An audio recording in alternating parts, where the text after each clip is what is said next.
I'm 74 years old, and for 32 years I've carried evidence that would change everything we think we know about what lives in our forests. Not just that they exist, but that they protect us, deliberately, intentionally, with a moral framework that puts most humans to shame. My name is David Mercer, and I spent 37 years as a ranger in the Olympic National Forest. I've rescued hundreds of hikers, tracked dozens of predators, seen things in the wilderness that most people only experience through documentaries, but nothing prepared me for what I found in the Whispering Pines corridor in October of 1994. 2 college students, missing, injured, trapped in a ravine with temperatures dropping below freezing and a mountain lion circling for the kill. And standing between them and certain death, an 8-foot-tall creature covered in dark fur, with eyes that showed unmistakable intelligence and a protective stance that looked remarkably human. A Bigfoot, guarding 2 terrified kids like they were its own, had already killed the cougar with its bare hands, was using its own body to block freezing wind from hitting the injured hikers, was making sounds that seemed designed to keep them calm. I caught it all on my body cam. Every impossible second, crystal clear footage that would have proven Bigfoot exists and revolutionized biology, anthropology, everything we think we know about intelligence and consciousness.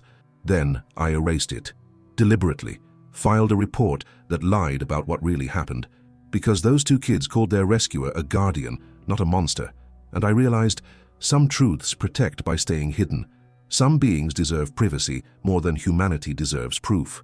For 32 years I've kept that secret, protected the protector, left offerings on high ridges and found them gone by morning with massive handprints in the dust, watched as predators avoided the Whispering Pines sector like they knew something dangerous lived there.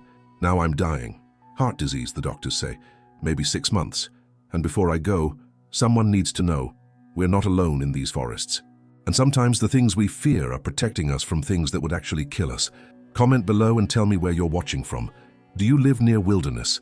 Have you ever felt watched in the deep forest and couldn't explain why you felt safe instead of threatened? Because what I'm about to tell you happened on a night when the line between impossible and undeniable disappeared completely. This channel exists for people like you. Each episode brings a new character, a new encounter, a new perspective on what might be watching from the shadows. Help me reach 1,000 subscribers. Comment your story and share if this moved you. I became a ranger in 1986, right out of college. Environmental science degree, plenty of idealism, zero understanding of how brutal wilderness could actually be. My first body recovery happened within a month. Solo hiker who'd fallen maybe 30 feet, broken his neck, died alone in a ravine where no one could hear him scream. Took us 2 days to find him. By then, animals had been at the corpse. That's when I understood. Nature doesn't care about human life. The forests I'd romanticized in college, they were beautiful and absolutely indifferent to whether people lived or died within them. I learned to see the Olympic National Forest as what it really was, a complex ecosystem where humans were visitors at best, prey at worst, where falls killed, where hypothermia killed, where predators killed when opportunity presented. My job was damage control, finding the lost before they became the dead, recovering bodies when we were too late, teaching people to respect wilderness because wilderness would never respect them back.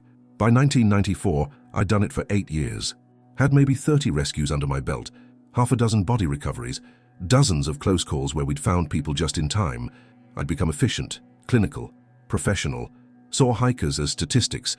Some I'd save, some I'd recover, all of them proof that humans didn't belong in deep wilderness without serious preparation. I'd stopped feeling much, stopped connecting emotionally, because feeling things made the job harder, and the job was already hard enough. Rangers work alone most of the time. You're out there for days sometimes, checking trails, monitoring campsites, responding to emergencies in terrain so remote that backup is hours away, even if available. I'd grown comfortable with solitude, preferred it actually. Humans complicated things, talked too much, expected emotional responses I'd stopped having. Animals made more sense, predictable, followed behavioral patterns you could map, predict, plan around. A cougar would attack if hungry and opportunity presented. A bear would defend cubs.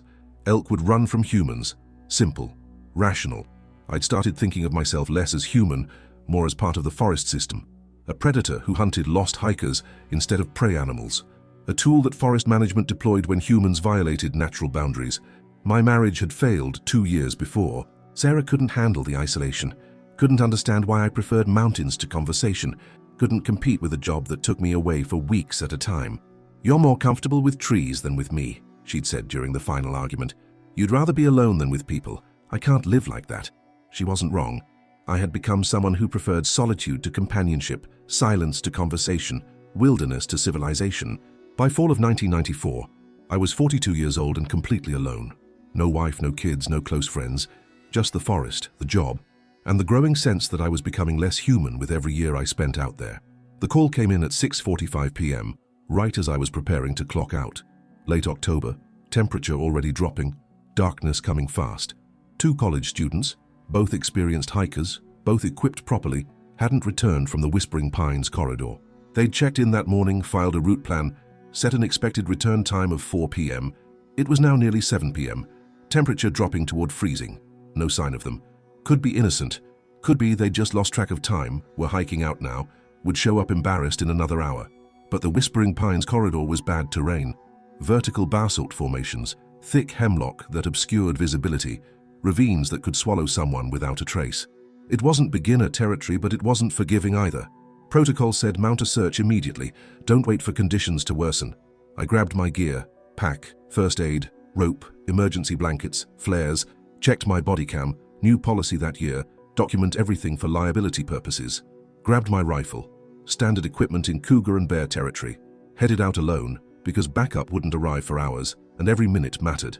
I'd done this drill dozens of times. Find the lost hikers, assess injuries, extract to safety, file report, move on, routine, professional. No emotional investment, because emotional investment made you slow, made you second guess, made you less effective. I had no idea I was walking towards something that would shatter every assumption I'd built over 8 years of wilderness work. The Whispering Pines corridor earned its name from the sound wind made through the old-growth hemlock, a constant whisper that could mask other sounds, could make you miss calls for help, could hide predator movement. I followed the hikers' planned route, moving fast but careful. My headlamp cut through darkness, illuminating trail markers, disturbed ground, anything that indicated human passage. Found their first waypoint marker, a cairn they'd built to mark their turn. So they'd made it this far. At least 4 miles in, kept moving. The terrain got steeper, more technical, areas where you needed hands to climb, where one wrong step meant to fall into darkness below. Found their second marker. They'd been following their plan perfectly. Experienced hikers, like the report said, knew what they were doing. But then the markers stopped. No third cairn where their plan indicated there should be one. I started searching in expanding circles, looking for any sign. Broken branches, scuff marks on stone, anything. That's when I found the boot, heavy hiking boot. Good brand, expensive. Stuck in mud near a ravine edge. Not sitting on top like it had been placed. Embedded like someone had lost it during struggle. I examined the area more carefully. Scuff marks on the ground, vegetation trampled, and then blood. Not a lot. Spots on fern leaves, drops on stone. Enough to indicate injury, but not catastrophic bleeding. And beside the blood, tracks. Large tracks. Not human, not bear. Wrong shape, wrong gait pattern. Not cougar. Too heavy. Different foot structure. 18 inches long. 5 distinct toes. Mid-tarsal break in the arch. Bipedal stride pattern. I'd seen these tracks before, every ranger had, though we didn't talk about it officially. The tracks that weren't supposed to exist. The tracks we attributed to hoaxes or misidentification because the alternative was admitting something impossible. But these were fresh, real, and they led down into the ravine where the blood trail continued. I followed, rifle ready, every sense alert. Something had taken or chased the hikers into that ravine. Something large, something bipedal. The ravine was narrow, steep-sided. My headlamp beam barely penetrated the darkness. I moved carefully, aware that I was in a natural kill zone. Limited exits, vertical walls, nowhere to run if something attacked. That's when I heard it. Voices. Weak, frightened, but human. Help, please, someone. I moved toward the sound faster now, rounded a boulder, and that's when my headlamp caught it. Heat signature. Massive. Against the rock wall. I raised my rifle, finger on trigger, expecting grizzly or maybe an aggressive bull elk. But what the light revealed made me freeze. 8 feet tall, maybe more. Covered in dark brown fur that was matted with mud and blood. Shoulders impossibly broad, arms longer than human proportions. Standing completely upright on 2 legs and positioned defensively in front of a narrow crevice in the rock wall where 2 human figures were huddled. The creature's eyes caught my headlamp, amber, reflective like an animal's, but with something else. Intelligence, awareness, assessment. It didn't charge, didn't roar, just stood there. One massive hand placed on the stone above the crevice, body language clearly saying, "These are under my protection." Behind it, I could see the hikers. Young man, early 20s, clutching his leg. Young woman beside him, hyperventilating but conscious. Alive, both alive, being guarded by something that wasn't supposed to exist. My training said, assess threat, neutralize if necessary, extract victims. The creature was clearly a threat. Massive size, obvious strength, positioned between me and the people I was trying to rescue, but it wasn't attacking, wasn't displaying aggression, was standing guard, yes, but protecting, not threatening. I could shoot, center mass, probably kill it, though something that size might require multiple shots. Then extract the hikers. File a report about shooting an unknown aggressive animal in defense of human life. But the hikers weren't calling for rescue from the creature. They were huddled behind it, clearly sheltering, clearly being protected, and the creature was looking at me with eyes that showed decision-making, calculation. It was assessing me the same way I was assessing it. I made a choice that probably violated every protocol in the Ranger Handbook.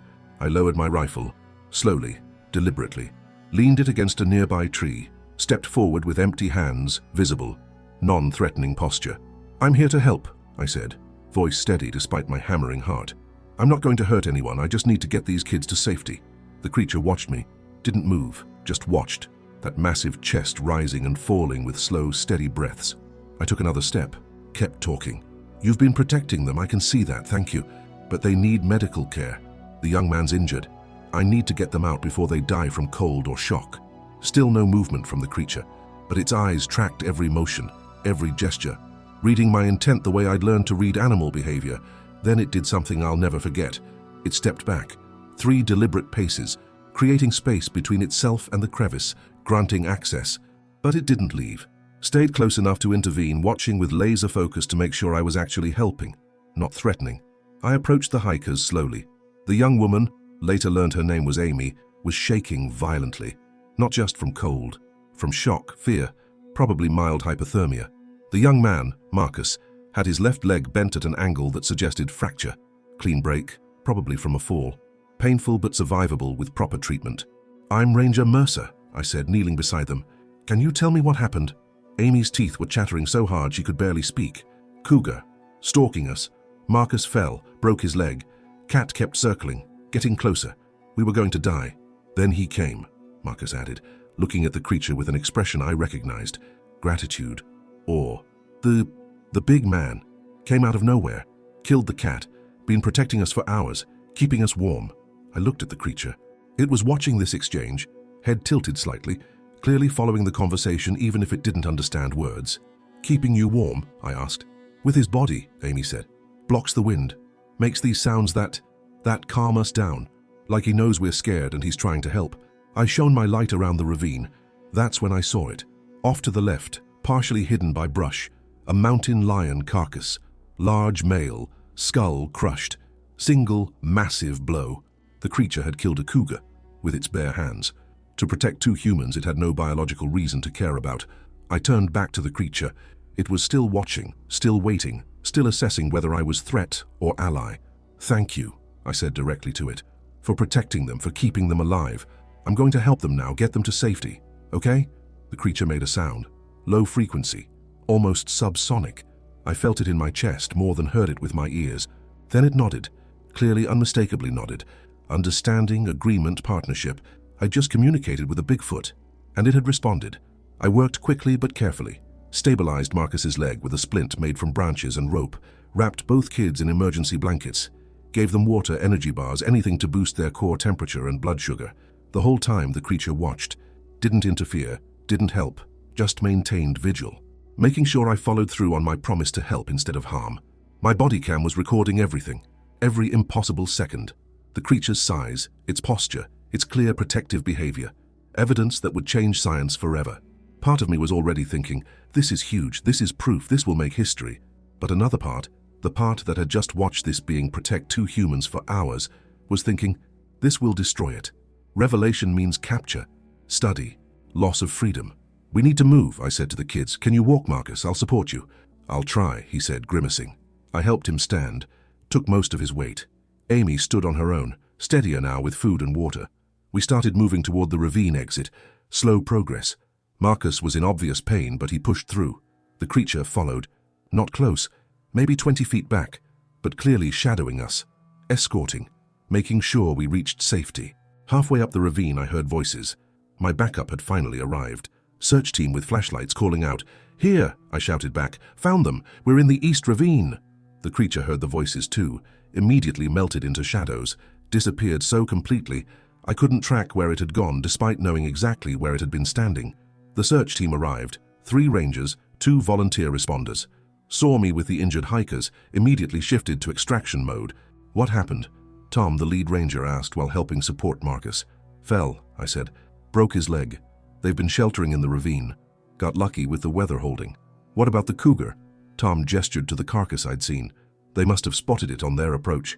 "Dead when I got here," I lied. "Looks like it died of natural causes. Old age, maybe injury." Tom gave me a strange look, but didn't push it. We were focused on extraction. We moved as a group toward the trailhead. I kept watching the shadows, looking for the creature. Kept seeing nothing, but I felt it. That sensation of being observed, being followed. The creature was still there, still watching, making sure we actually got these kids to safety. At the trailhead, we had an ambulance waiting. Loaded Marcus and Amy inside, handed them over to paramedics. Amy grabbed my arm before they closed the doors. "The man in the fur, the one who saved us. What was he?" I looked at her, at Marcus beside her, at 2 kids who'd survived something impossible because something equally impossible had chosen to help them. "I don't know," I lied. "Maybe a hermit, someone living off-grid who happened to be in the area." "He wasn't human," Marcus said quietly. "Not completely, but he was good. He cared that we were dying, tried to help." "Get some rest," I said. "We'll need full statements tomorrow." The ambulance drove away. The search team dispersed. Tom stayed behind to debrief. "That wasn't a natural death," he said, gesturing back toward where the cougar had been. "That cat's skull was crushed by something strong enough to kill in one blow, and there were tracks, big tracks, bipedal. Probably a bear defending territory," I said. "Strange things happen in the forest." Tom looked at me hard. "Your body cam was on the whole time, yeah? We'll need to review the footage, document everything for the report." My stomach dropped. The body cam. Every impossible second recorded in perfect clarity. Back at the ranger station, I downloaded the footage to the secure server, watched it on my personal monitor before filing the official report. There it was, crystal clear. The creature standing guard, the protective posture, the clear intelligence in its eyes, the nod when I'd asked if I could help the kids. Undeniable proof that Bigfoot existed, that it possessed cognitive complexity, moral reasoning, capacity for interspecies compassion. This footage would change everything, would revolutionize biology, anthropology, every field that studied consciousness and behavior. Would also trigger the biggest manhunt in history. Federal agencies, military involvement, scientists desperate for specimens, hunters wanting trophies. The creature would become the most sought-after being on the planet, would lose its freedom, probably its life, would be captured, studied, dissected, and it had done nothing except save 2 human lives. I sat there staring at the footage for 3 hours, replaying the moment the creature stepped back, granting me access, the moment it nodded, agreeing to let me help, the moment it trusted me. I made a decision that could have ended my career, could have gotten me charged with evidence tampering, could have invalidated everything I'd built as a ranger. I edited the footage, cut the segments showing the creature clearly, left enough to show I'd found the kids, extracted them safely, documented the dead cougar, removed the impossible parts, made it look like a standard rescue with some unusual wildlife behavior, but nothing that defied explanation. Then I filed my report. Hikers located in East Ravine. Male subject suffered fractured tibia from fall, both subjects suffering mild hypothermia. Evidence suggests cougar predation attempt interrupted by unknown environmental factors. Subjects extracted successfully. Recommended medical follow-up completed. Vague. Clinical. True enough to be defensible, vague enough to hide what really happened.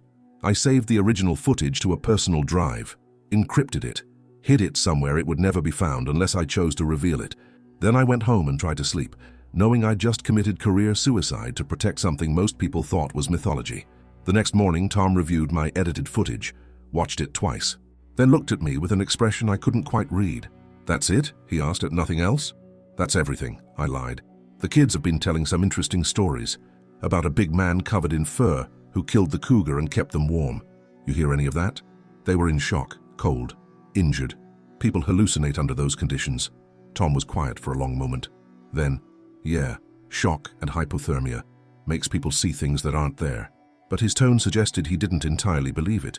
Suggested maybe he'd seen things too, over his years in the forest. Suggested maybe every ranger had stories they didn't tell, because telling them meant facing ridicule or worse. The important thing is, they survived, I said. We got them out. That's what matters. Yeah, Tom agreed. That's what matters. He never questioned my report, never pushed for more details, and I realized he was giving me room to keep secrets, was choosing not to ask questions that might force uncomfortable answers. Maybe he'd made similar choices.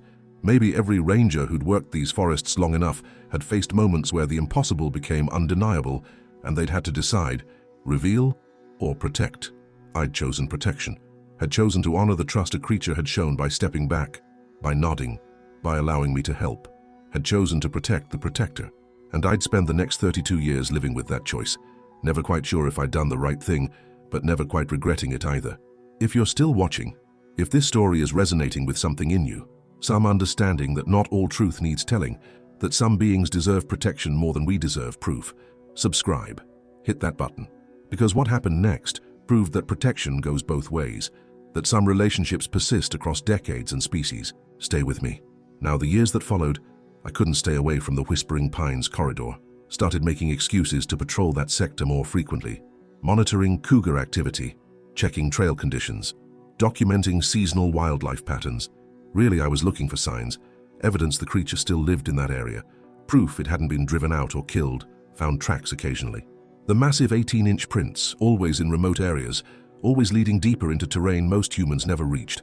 Found tree markings, scratches 8 feet up on trunks, territorial signs maybe. Never saw the creature directly, but sometimes I'd feel it, that sensation of being watched, being observed, and instead of fear, I'd feel acknowledged. Like whatever was watching recognized me, remembered me. I started leaving things, small offerings in places I found the tracks. Salt licks. Wildlife needs salt, might appreciate a reliable source. Wool blankets in waterproof bags, practical, durable, potentially useful for a being living outdoors year-round. The offerings would disappear, not always immediately, sometimes they'd sit for days, but eventually they'd be gone, taken, used, and occasionally I'd find something left in return, arrangements of stones that couldn't be natural, stacks of dry wood left near my patrol routes. Once, a perfectly preserved bird's nest placed carefully on a trail marker. Gifts. We were exchanging gifts across species boundaries. The first winter after the rescue, I got caught in an unexpected storm while patrolling near Whispering Pines. Temperature dropped 20 degrees in an hour, visibility went to near zero, and I was 5 miles from shelter. Dangerous situation. I'd trained for it, had emergency supplies, knew survival protocols. But cold kills fast, and I was alone in terrain that didn't forgive mistakes. I found a rock overhang, started building an emergency shelter, hands already numb, body starting to shiver uncontrollably. That's when I heard it. Wood knocks, 3 rapid strikes, then silence. Coming from my left. I followed the sound, found a better shelter, a deeper overhang with wind protection, dry ground, even a cache of dry wood stacked neatly against the back wall. Prepared. Someone had prepared this shelter. Recently, with specific knowledge of human needs. I made a fire, got warm, survived the night. In the morning, I found tracks around the shelter entrance, large bipedal prints, fresh. The creature had heard me struggling, had led me to shelter it, had prepared, had probably watched to make sure I made it through the night. It was protecting me now, reciprocating, watching over the human who'd protected its secret. The offerings became more sophisticated. I'd leave modern supplies, waterproof matches, emergency blankets, first aid materials, would find them gone, replaced with forest resources I couldn't easily obtain, medicinal plants I didn't recognize, excellent fire-starting tinder in weather-sealed bundles, tools made from stone and bone that showed remarkable craftsmanship. We were teaching each other, trading knowledge across species. I'd leave examples of human innovation. It would leave examples of wilderness mastery. Neither of us was superior, just different, each with knowledge the other lacked. One spring I left a small solar-powered radio, waterproofed it, included instructions written on laminated paper, wanted to see if it would recognize technology, understand its purpose. 3 days later, found the radio back on the trail marker, untouched, but beside it, a carved wooden figure, crude but intentional, showing a large humanoid shape and a smaller human shape, standing side by side. Message received. The creature didn't need our technology, but appreciated the gesture and wanted me to understand. We're partners, equals, family. I started talking when I left offerings, spoke out loud, knowing something might be listening even if I couldn't see it. Leaving Salt Lick at the North Ridge marker. Hope it's useful. Weather's turning cold. Stay safe out there. Sometimes I'd hear responses, not words. The creature clearly couldn't or wouldn't speak English, but sounds. Low-frequency rumbles that I felt more than heard. Wood knocks from the distance. Once a vocalization that sounded remarkably like a question. We were communicating, limited, imperfect, but genuine, each making sounds the other could interpret as meaning, as acknowledgement, as connection. I told it things I couldn't tell anyone else, about the footage I'd hidden, about the decision I'd made, about my isolation, my failed marriage, my growing sense that I understood this creature better than I understood most humans. It listened. I knew it listened, because the responses would change, based on what I'd said. Comforting sounds when I was sad, pleased sounds when I described something good, warning sounds when I mentioned threats to its territory. Understanding. It understood me, maybe better than anyone had in years. The moment I realized our relationship had transcended survival partnership came during a particularly dark period, anniversary of my divorce. 5 years since Sarah had left, and I was still processing the failure. I was on patrol near Whispering Pines, more depressed than I'd been in months, sitting on a ridge, staring at mountains, wondering if I'd made the right choices in life. Heard movement, turned. The creature was there, maybe 30 feet away, clearly visible in afternoon light. First time I'd seen it since that night in the ravine. 3 years. 3 years of tracks and gifts and sounds, but no direct sighting. We looked at each other. I didn't move, didn't reach for my radio or camera, just sat. The creature approached, slowly, deliberately, stopped maybe 10 feet away. Then it sat. Just sat down on the ridge beside me, both of us looking out at the mountains. We stayed like that for over an hour, not communicating, just existing in shared space. Two lonely beings finding comfort in mutual presence. When it finally stood to leave, it touched my shoulder, briefly, gently, a gesture I'd seen humans make 1,000 times. Comfort, connection, you're not alone. Then it walked away, and I cried. Cried because something that wasn't human had shown me more compassion than most humans ever had recognized my pain and responded to it, had proven that empathy transcends species. Summer of 1998, 4 years after the rescue. A wildlife documentary crew got permits to film in the Olympic National Forest. Searching for the Olympic wildman was their pitch.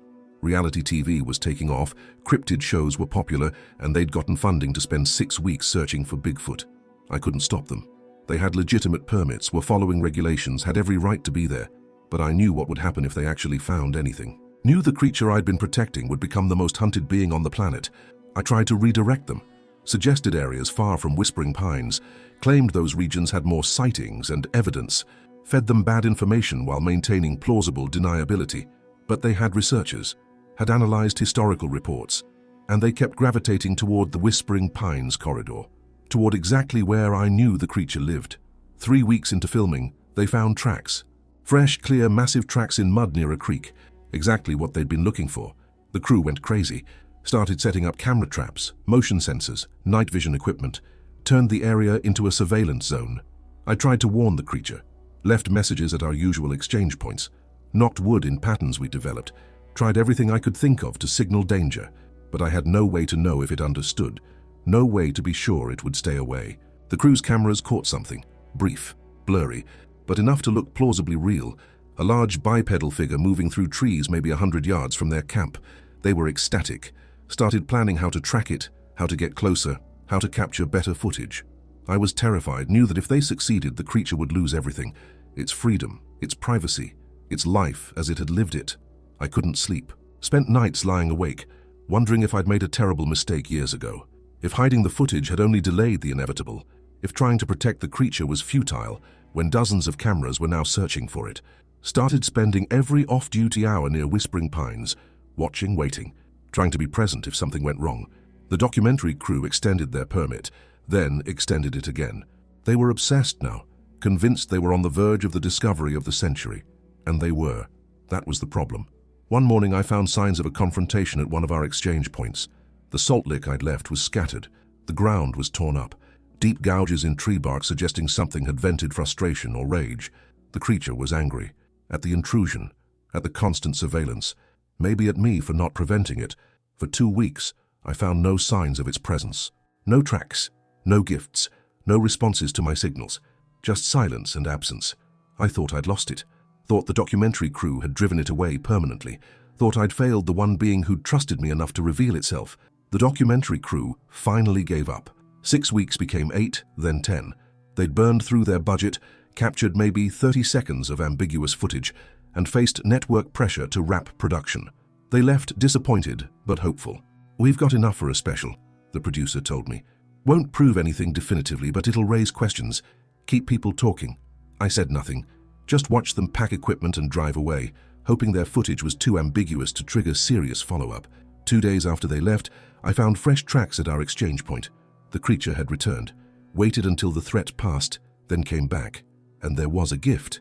The carved wooden figure from years before, the two shapes standing together, placed prominently on the trail marker. Message clear: "I'm still here. We're still connected. Thank you for trying to protect me." That evening, I sat at the ridge where we'd shared silence years before. Spoke out loud, hoping it was listening. "I'm sorry, I tried to redirect them, tried to keep them away, but I don't have control over who comes here. Can't always protect you the way you've protected those hikers." Protected me. Heard sounds from the forest, movement. The creature appeared closer than it had been since that day on the ridge. It approached, stood before me, looked directly at me with those amber eyes. Then it did something remarkable. It knelt down to my level, eye to eye, equal to equal. Made soft vocalizations. Not angry, not accusing. Understanding, maybe. Or acceptance. Then it touched my face, gently, the way it had touched my shoulder years before. Forgiveness, made physical. It stood, made one final sound, and walked away. The lesson was clear.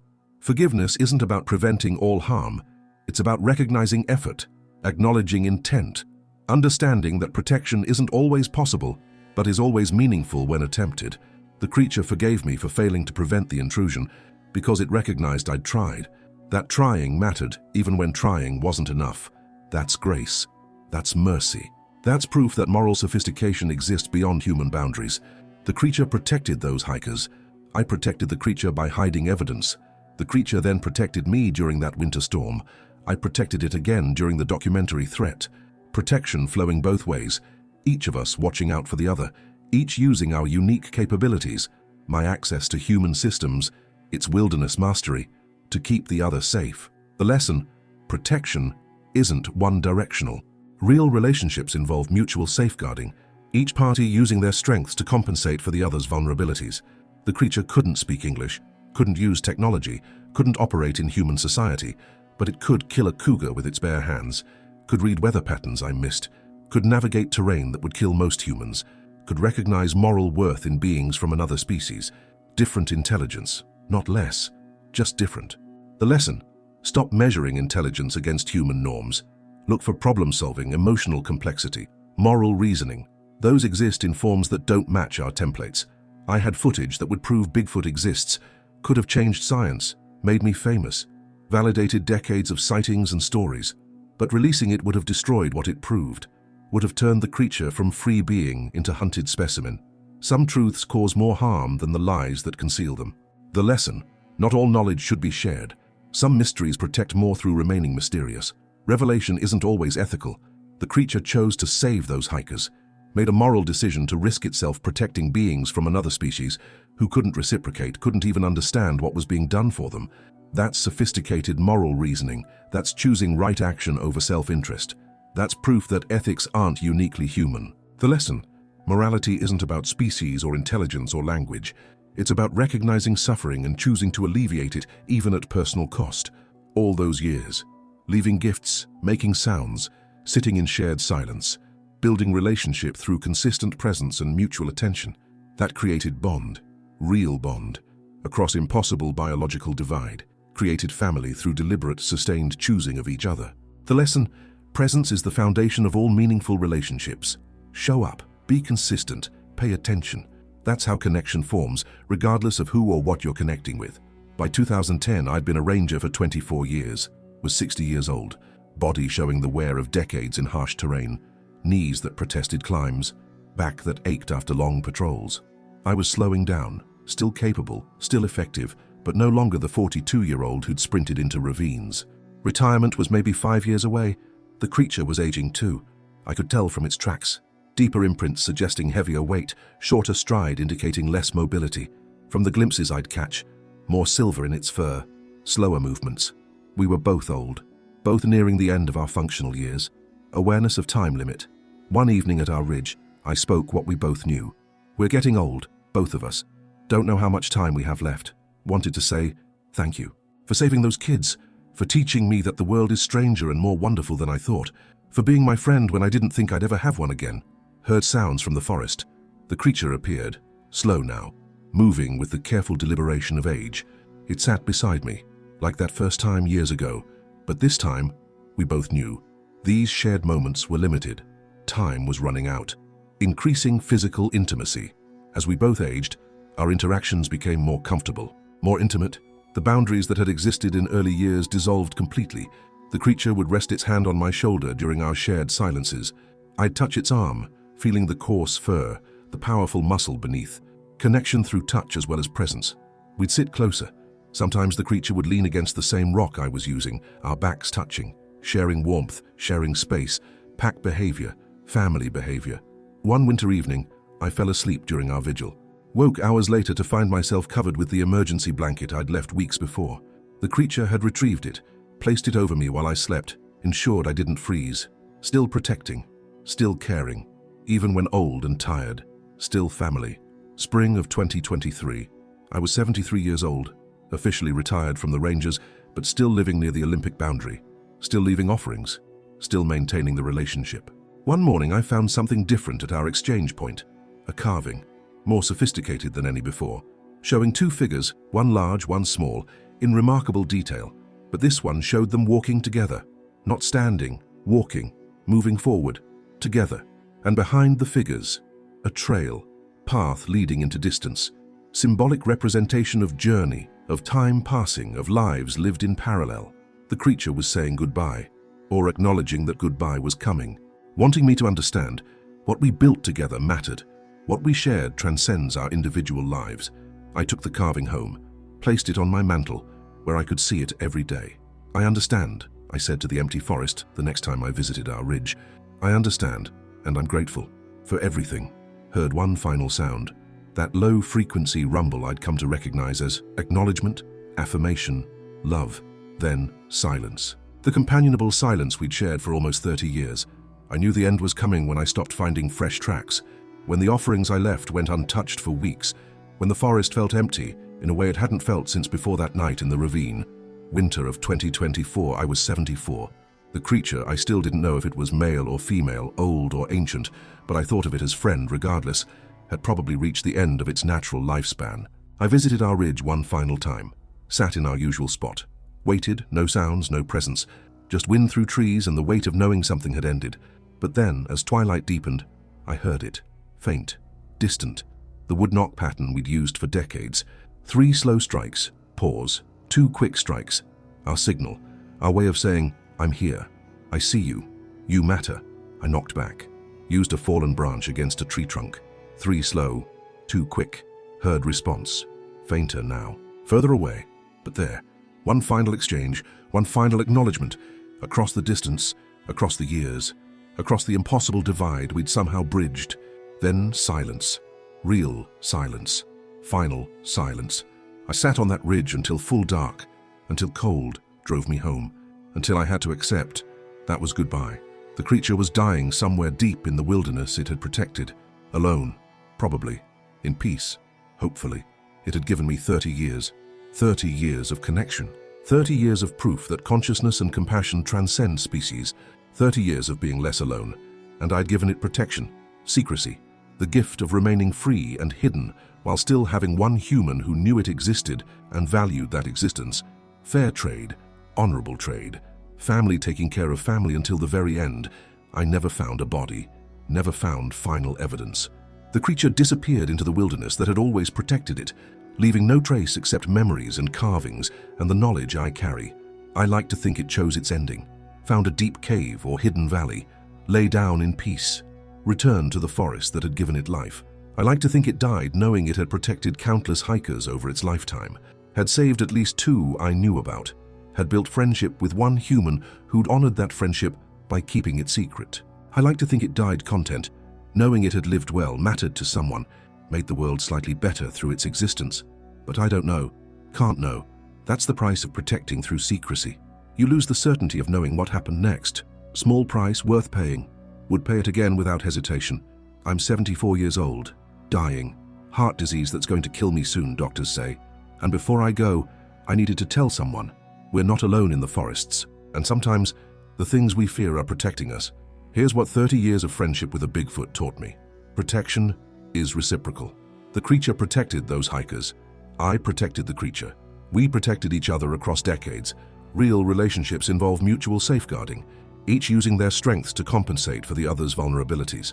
Intelligence exists in forms we don't recognize.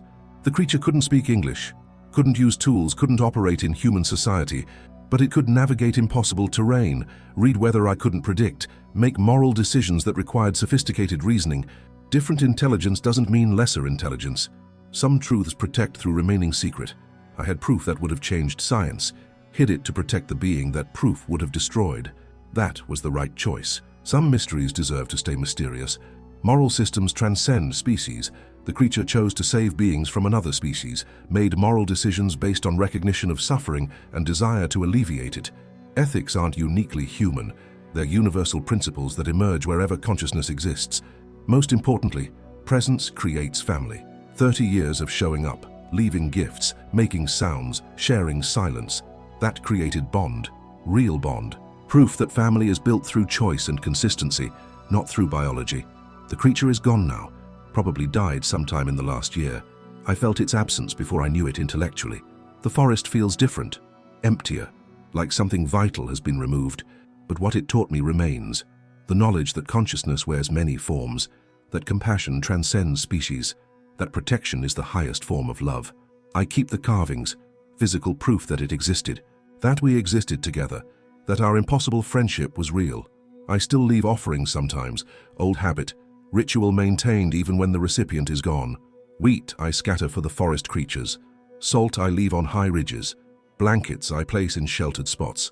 For 30 years something took those offerings, used them, acknowledged them with gifts in return. Now they sit untouched, claimed by weather and time. Evidence of absence, but evidence too of what was. Of connection that mattered. Of family that transcended every boundary except the one between care and indifference. The original footage still exists. Encrypted, hidden, ready to be revealed if I choose. I won't choose. We'll die with that secret intact. We'll take the proof to my grave because the creature trusted me, and I won't betray that trust even after death. Some things are worth more than fame. Some beings deserve protection more than humanity deserves answers. The creature taught me that. Among everything else, it taught me that. If you take anything from this story, take this. Not everything that looks dangerous is threatening. Sometimes the things that terrify us are protecting us from things that would actually harm us. The creature looked like a monster, acted like a guardian, judged by behavior, not appearance. Intelligence exists in forms we don't recognize. Stop measuring consciousness against human norms. Look for problem-solving, emotional complexity, moral reasoning, capacity for connection. Those exist beyond our species. Some truths protect through secrecy. Not all knowledge should be shared. Not all mysteries should be solved. Sometimes revelation destroys what it proves. Choose protection over proof when proof means destruction. And this, if something impossible saves you, honor it by keeping it safe. Don't exploit. Don't expose. Don't destroy through revelation. Protect the protector. Subscribe if you believe these stories matter. If you understand that some truths are too important to require proof, too valuable to risk through revelation. Comment below if you've ever been protected by something you couldn't explain, if you've ever chosen secrecy to preserve what matters. I have proof that Bigfoot exists. Crystal clear footage from 30 years ago, evidence that would change science, make headlines, validate decades of sightings. I'll die with that proof hidden. We'll never release it. Because the being in that footage saved human lives, built friendship across species, proved that consciousness and compassion exist beyond humanity. And it trusted me to protect it, to honor its need for secrecy, to choose its safety over my validation. That's what you do for family, protect them, even at cost to yourself, even when it means nobody believes your story. Somewhere in the Olympic National Forest, there might be evidence of the creature's life, shelters it built, trails it walked, the effects of its protection that persist. But there's no body, no DNA, no proof beyond what I carry, Just carvings, showing two beings who became family. Just memories of shared silence and mutual protection. Just the certainty that for 30 years I was less alone because something impossible chose to be my friend. The creature died protecting its freedom. Died hidden and free. That's how it wanted to live. That's how it deserved to die. I honored that by staying silent, by protecting the protector, and I'll keep protecting it even now that it's gone, because that's what family does. Shows up, stays present, protects what matters.